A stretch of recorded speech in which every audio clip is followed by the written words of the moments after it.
기도하겠습니다.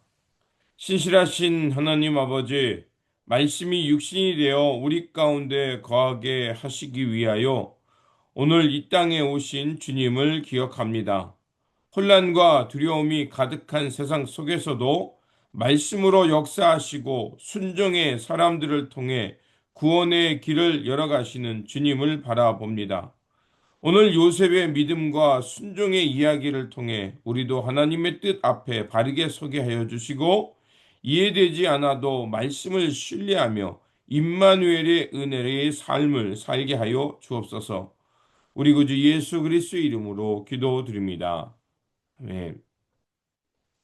오늘 우리에게 주신 말씀은 마태복음 1장 18절에서 25절입니다.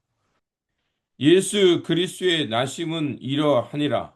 그의 어머니 마리아가 요셉과 약혼하고 동거하기 전에 성령으로 잉태된 것이 나타났더니 그의 남편 요셉은 의로운 사람이라.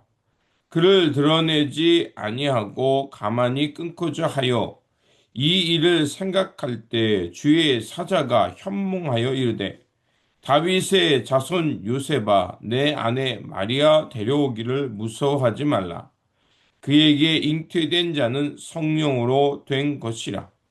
아들을 낳으리니 이름을 예수라 하라. 이는 그가 자기 백성을 그들의 죄에서 구원할 자이심이라 하니라. 이 모든 일이 된 것은 주께서 선지자로 하신 말씀을 이루려 하심이니 이르시되 보라 처녀가 잉태하여 아들을 낳을 것이요 그의 이름을 임마누엘이라 하리라 하셨으니 이를 번역한즉 하나님이 우리와 함께 계시다 함이라.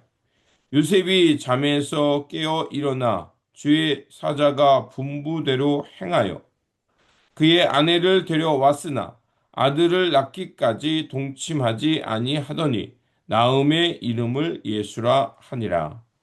아멘. 오늘 본문 말씀은 위기 가운데 구원자로 오시는 예수 그리스도의 탄생을 전하는 말씀입니다. 마태복음 1장은 예수 그리스도의 탄생이 위기 속에 있었음을 전해주고 있습니다. 마리아가 성령으로 잉태되었다는 사실은 요셉에게 있어서는 기쁨이 아니라 혼란과 두려움이었던 것입니다.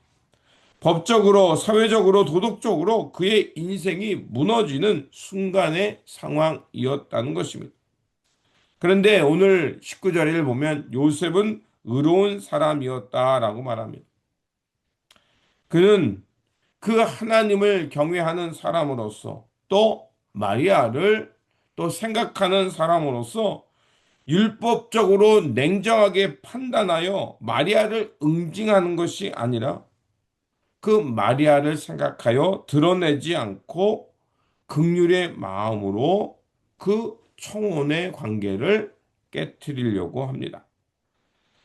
요셉의 마음 또 요셉의 행동은 매우 선한 것입니다. 위기 가운데서도 이렇게 그 선함을 또 자비함을 그는 잃지 않았던 사람입니다. 하지만 그에게 그 일은 매우 두렵고 힘든 과정이었습니다. 그때 하나님께서 말씀으로 그에게 개입하는 것을 볼 수가 있습니다. 망설이며 주저하며 두려워하는 그에게 다윗의 자손 요셉아 두려워하지 말라라고 말합니다. 하나님은 요셉의 두려움을 아시고 계셨다는 것입니다. 그리고 두려움 가운데 내려오셔서 하나님의 구원의 계획 가운데 이 일이 진행되고 있음을 말씀으로 그에게 가르쳐 주었던 것입니다. 천사는 태어날 아들의 이름을 예수라 하라고 전합니다. 이는 자기 백성을 그들의 죄에서 구원할 자라는 뜻을 밝혀줍니다.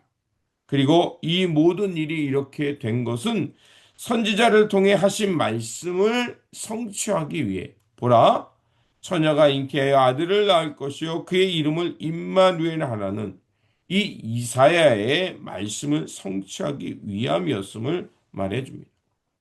즉 하나님께서는 임마누엘 어려움과 공경에 있는 백성들을 외면치 아니하시고 구원하시기 위해 그 땅 가운데 오셨을 뿐만 아니라 바로 그들의 어려움 상황 가운데 함께 하신다라는 그 하나님의 역사를 드러내기 위함이었던 것입니다. 이 이름은 하나님의 그 선언이었던 겁니다. 요셉의 상황은 여전히 어렵고 앞날은 불확실합니다. 그럼에도 불구하고 하나님은 그의 인생 가운데 찾아와 주셔서 하나님이 그와 함께 하시겠다는 약속, 그리고 그 약속을 하나님께서는 이런 사건을 통해서 드러내고 있었던 것입니다. 요셉은 이런 어렵고 당황스러운 상황이었습니다. 그럼에도 이해되지 않고 받아들이기 어려운 상황이었지만, 그러나 그 어려운 상황 속에서 그 앞에서 말한 대로 요셉은 의로운 사람이라고 그랬죠.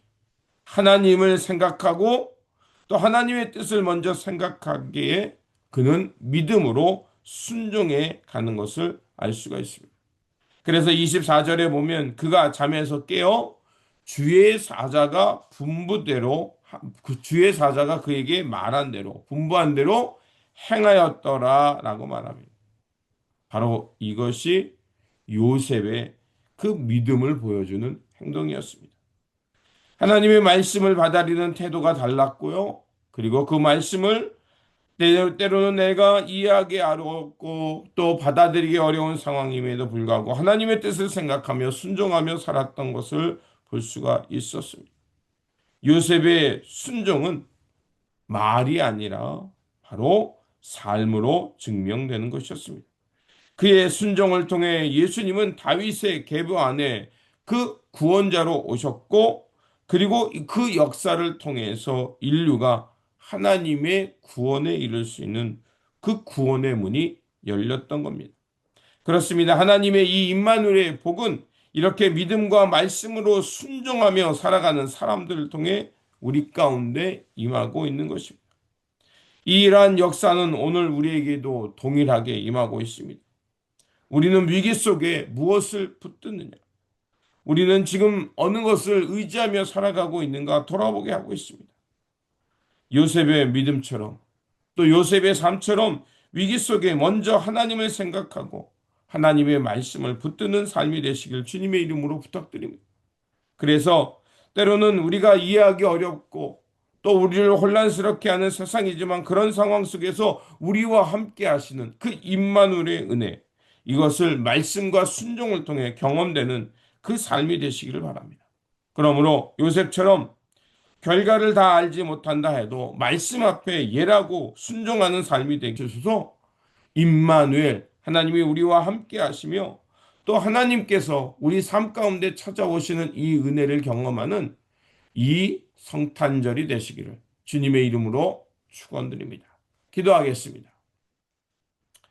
임마누엘의 하나님, 우리의 삶이 요셉처럼 설명되지 않는 상황에 놓일 때도 있고 또 우리가 당황스럽게 하는 세상이 있을 때도 있습니다. 그럼에도 우리 가운데 찾아와 주셔서 말씀을 주시니 감사드립니다.